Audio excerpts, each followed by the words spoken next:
Yes, what's up? This is WARZONEJONES back again. WrestleMania 29 review. Haven't done a WrestleMania review in a while, so I figure I'll review because I'm not wrestling. I'll review WrestleMania 29, and hey, it was a pretty decent show. I wouldn't say it was worth $75 in my opinion. Remember, this is just my opinion. I don't think it was worth $75, but I would say it was worth $65. One of the reasons why I don't think it was worth $75 is because, well, the show was just too damn predictable. Yes, the show was still pretty good, but it was just too damn predictable. And I was honestly hoping that some of these guys were going to let their ego go because this show just seemed too damn predictable and just let the other guy win, or at least one of them, but we didn't get that. But I still think that the show is still worth $65, at least in my opinion. So once again, these are just my opinions on how I feel about the whole show and the matches overall. So I'm going to talk about the main event hype matches first. We're going to start off with The Undertaker versus CM Punk. Now, there was no way in hell that the CM Punk was going to beat The Undertaker off of a storyline like this one. There was no way. It wasn't going to happen. They wasn't going to do that.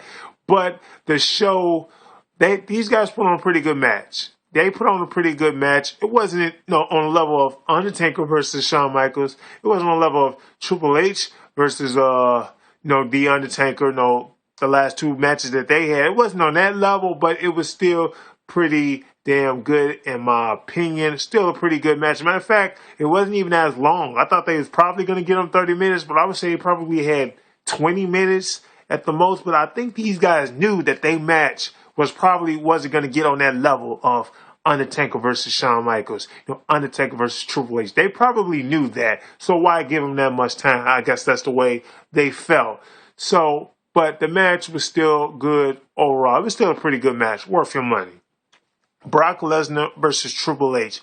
Brock Lesnar versus Triple H, I just knew, I would just wish that some of these guys just let their ego go and let the other guy win because it was just too damn predictable. Triple H wins this match. We all knew Triple H probably was going to win. Triple H is not going to let somebody beat him twice. He's not going to let somebody just end his career, especially Brock Lesnar. You're not going to let Brock Lesnar end his career. So, but this was a pretty good match. Stiff as hell. Brock Lesnar is stiff as hell. This was a really stiff match. You could tell Brock Lesnar just takes so many liberties and just being really stiff. You had a lot of chair shots. You had some stair shots, shots with the stairs. Brock Lesnar literally suplexed Triple H on a broken table. I thought that was weird. You're suplexing somebody on a broken table. The table was already broken. The announcer's table was broken, and he suplexes him on a broken announcer's table. And, he did some of the things he did in their last match, like he went for the Kimura on Triple H's arm. Triple H even went for the Kimura on his arm. He even went for the Kimura on his arm. And, the match it was a pretty good match, but I felt like their match at SummerSlam was better than their match at WrestleMania. That's just me, in my opinion, and how I felt about it. So I'm guessing that their feud is over. Not sure if their feud is over yet, but we can only wait and see. But these guys, they had a pretty good match, despite the fact that I felt like their match at SummerSlam was better. They had a pretty good match. Worth your money, in my opinion. The Rock versus John Cena. The match that we all been waiting for, pretty much. Was the match predictable?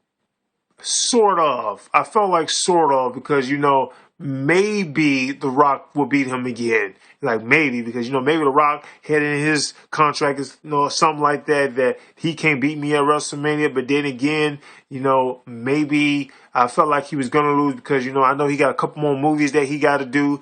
And John Cena probably is going to let him beat him twice at WrestleMania. So, yeah, John Cena wins this match. And there was just so many transitions, reversals of their finishing move. The rock bottom hit The Rock hit the rock bottom on John Cena so many times. He hit him with it at least 5 or 6 times. Hit him with the rock bottom about 5 or 6 times. I think John Cena hit him with the attitude adjustment probably 3 times. But these guys went for so many finishing move attempts. They at least reverse each other's attempts total of probably maybe 10 times. maybe 10. Like, there were just so many. Not saying that's a bad thing, but I don't think I ever seen anybody literally try to attempt a finishing move that much, in one match. I literally don't think I've seen that. John Cena was getting ready to do the people's elbow again, the match that pretty much he said that was a big mistake that he had tried to use on The Rock. And he said, well, that was a mistake. He tried to do it again, or at least he thought he was going to try to do it again. This time he caught himself off the rope. Instead of bouncing off the ropes and getting ready to do the elbow drop, he grabbed the rope as The Rock was getting ready to get up and do the same thing like he did last year when he bounced off the ropes. He gave him a rock bottom last year. He was getting ready to do it again, but no, John Cena caught the rope. And then The Rock tries to, clothesline him. And John Cena went for another attitude adjustment, but he didn't get it right then and there. These guys, they wrestled, some more a little bit. Somewhere along the line, Rock gave him a rock, not a rock bottom, but, that DDT. And he was getting ready to give him the rock bottom again. He was waiting for him to get up.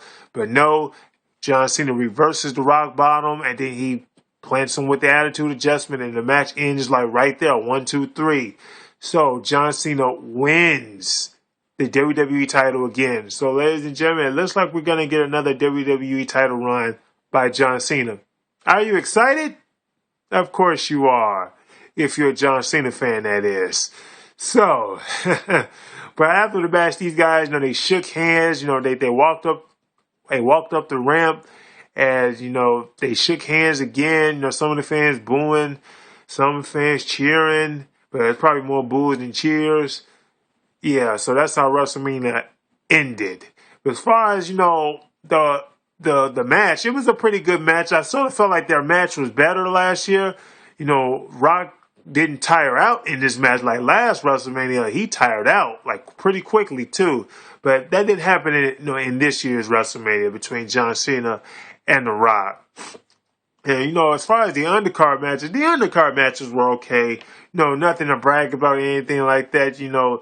Jack Swagger versus Alberto Del Rio. When I was watching, I sort of felt like, nah, who cares? We all knew Jack Swagger wasn't going to win that match, especially since he, what was it? He got called for weed possession. Like, there was no way in hell they wasn't going to give him that title. I don't even think he even served his suspension yet, as far as I know. So, yeah, Alberto Del Rio retains the world title. Fandango versus Chris Jericho. This was actually the shock of the night. Fandango, however the hell you say that guy's name, wins this match. He actually beat Chris Jericho. So that was a shock of the night. Chris Jericho went for the Walls of Jericho, and he was able to take the Walls of Jericho and reverse that into a roll-up pin. So he pinned him, literally. Right? He was able to roll him up and pin him 1, 2, and 3. So I was literally shocked that they let that happen. But, hey, I guess they're trying to build their future.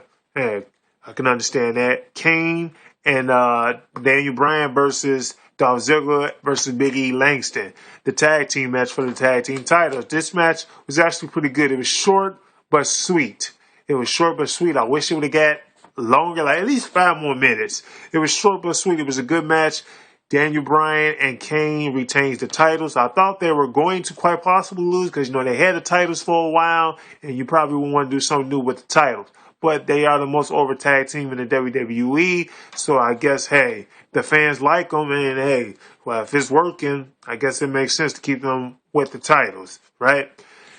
And also, next match was Mark Henry versus Ryback, a match I was not looking forward to, and they showed me why I wasn't looking forward to it. This match should have ended 5 minutes earlier than what it did. It wasn't a complete travesty. I wouldn't say it was complete, utter crap, but it wasn't clearly great. It wasn't really entertaining. Like, just too many damn bear hugs. Bear hugs look fake. Mark Henry is doing too many bear hugs. He need to learn how to do some other submissions.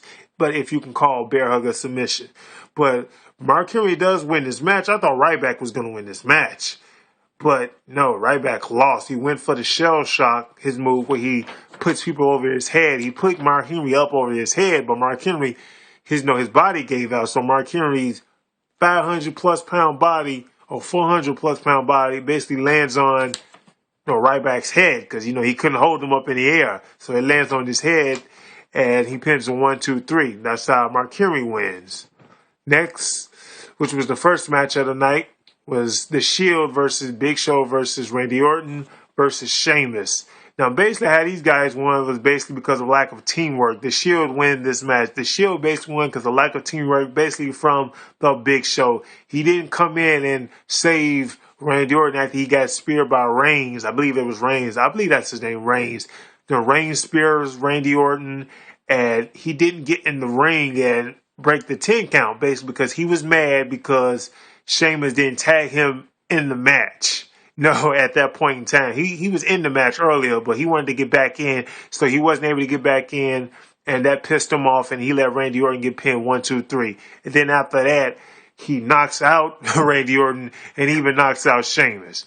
So their match was okay match, nothing classic or anything like that.